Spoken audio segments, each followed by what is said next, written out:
అందరికీ నమస్కారం అండి. మనం ప్రతిరోజు ఒక కథగా కార్తీక పురాణ శ్రవణం అయితే వింటున్నాం, చెప్పుకుంటున్నాం. చూస్తున్న ప్రతి ఒక్కరు కామెంట్ చేయండి, అట్లాగే లైక్ అయితే చేయండి. స్వాగతం అండి అందరికీ. బాలరామ్ అగ్రికల్చర్ లైఫ్ ఛానల్కి అయితే స్వాగతం. ఈ పవిత్ర కార్తీక మాసంలో పరమేశ్వరుని అనుగ్రహం దక్కేది 18వ రోజు కథ అయితే మనమైతే ఇవాళ తెలుసుకోబోతున్నాం. కార్తీకంలో కాశీని వారణాసి కూడా అంటారు కదా, నగరంలో ఒక చిన్న దీపం పెడితే 10,000 సంవత్సరాలు తపస్సు చేసిన ఫలం లభిస్తుంది తెలుసా?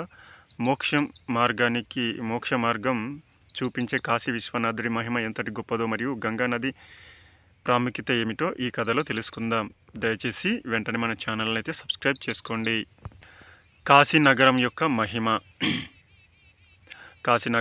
మహిమ. మహర్షి వశిష్ఠులు జనక మహారాజుతో బోధిస్తూ, రాజా, కార్తీక మాసంలో పుణ్యక్షేత్రాలు దర్శనాలలో మధుర నగరం గురించి తెలుసుకున్నాం. ఇప్పుడు మోక్షాన్ని ప్రసాదించే కాశీ నగర మహిమ గురించి తెలుసుకుందాం అన్నారు.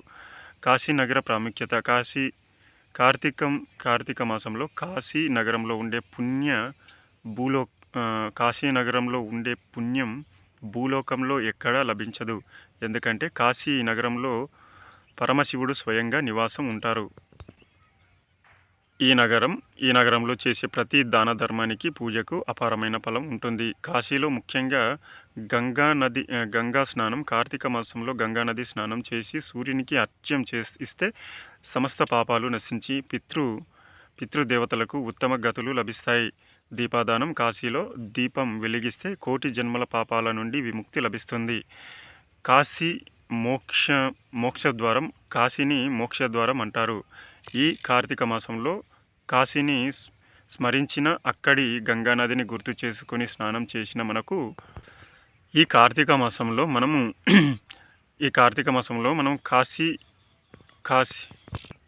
కాశీని స్మరించిన అక్కడ గంగానదిని గుర్తు చేసుకొని స్నానం చేసిన మనకు తెలియకుండానే చేసిన పాపాలని నశించిపోతాయి. కాశీ విశ్వనాథుడిని పూజిస్తే ఆయన మనకు మోక్షాన్ని ప్రసాదిస్తాడు.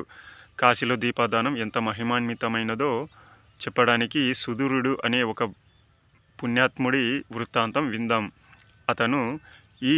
అతను తన వృద్ధాప్యంలో కాశీకి ఎలా చేరుకున్నాడు అనే విషయం గురించి అయితే ఇప్పుడు తెలుసుకుందాం.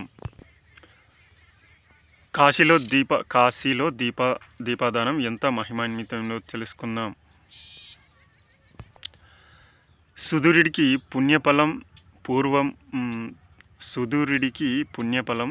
పూర్వం సుదూరుడు అనే వ్యక్తి ఉండేవాడు. అతను జీవితాంతం అనేక ధర్మ కార్యక్రమాలు చేసిన, వృద్ధాప్యం వచ్చిన జీవితకాలం అనేక ధర్మ కార్యక్రమాలు చేసి వృద్ధాప్యం వచ్చిన తర్వాత కాశీకి వెళ్ళి గంగా నది స్నానం చేసి దీపదానం చేయాలనే కోరిక ఉండేది. కానీ అనారోగ్యం వలన అతను కాశీకి వెళ్ళలేకపోయాడు. సుదూరుడి బాధ అర్థం చేసుకున్న ఒక బ్రాహ్మణుడు అతనితో ఇలా చెప్పాడు. కార్తీక మాసంలో నీవు పడిన భక్తి శ్రద్ధలకు మరియు నీవు ఇంతకు ముందు చేసిన దాన ధర్మాలకు ఫలమే కాశీ యాత్ర. నీవు కాశీకి రాలేకపోయినా ఇంతకు ముందు చేసిన దాన ధర్మాల ఫలమే కాశీ యాత్ర. నీవు కాశీకి రాకపోయినా కానీ కాశీని స్మరించుకొని మీ ఇంటి దగ్గర ఉన్న నదిలో దీపదానం చేయి. సుదూరుడు ఆ బ్రాహ్మణుడి మాటలను విని కాశీ మనసులో స్మరించుకొని తమ ఇంటి దగ్గర ఉన్న నదిలో దీపం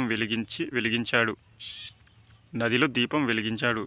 అదే రోజు రాత్రి శివుడు అతని కలలో కనిపించాడు. నీవు భక్తితో చేసిన ఆ దీపదానం వలన నీకు కాశీలో దీపం వెలిగించినంత పుణ్యం లభించింది అని చెప్పి అతనికి ముక్తి ప్రసాదించాడు.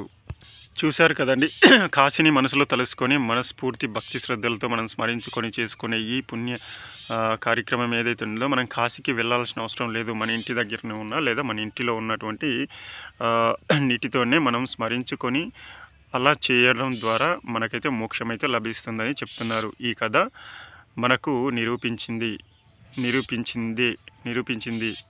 ఏమిటంటే, మనం భక్తి నిస్వార్థంతో మనస్సుతో ఆచరించే ఏ చిన్న ధర్మానికైనా శివుడు మెచ్చుకుంటాడు. కాశీనికి వెళ్ళలేని వారు కూడా మనసులో కాశీని స్మరించుకుంటూ కార్తీక మాసంలో గంగా స్నాన ఫలం కోసం నదిలో లేదా ఇంటి దగ్గర దీపం వెలిగించాలి. ఈరోజు అష్టమాధ్యాయం వినడం ద్వారా కాశీ విశ్వనాథుడి మహిమ ఎంతటి గొప్పదో తెలుసుకున్నాం. ఈరోజు మీ ఇంటి దగ్గరలో శివాలయాన్ని దర్శించి ఒక చిన్న దీపం వెలిగించండి. మీ బాలరామ్ అగ్రికల్చర్ లైఫ్ ఛానల్ని ప్రోత్సహించడానికి, మా కృషి ఆశీస్సులను అందజేయడానికి దయచేసి సబ్స్క్రైబ్ చేసుకోండి. రేపటి రోజు 19వ రోజు కథలో మళ్ళీ కలుసుకుందాం. అంతవరకు శుభం కలుగుగాక.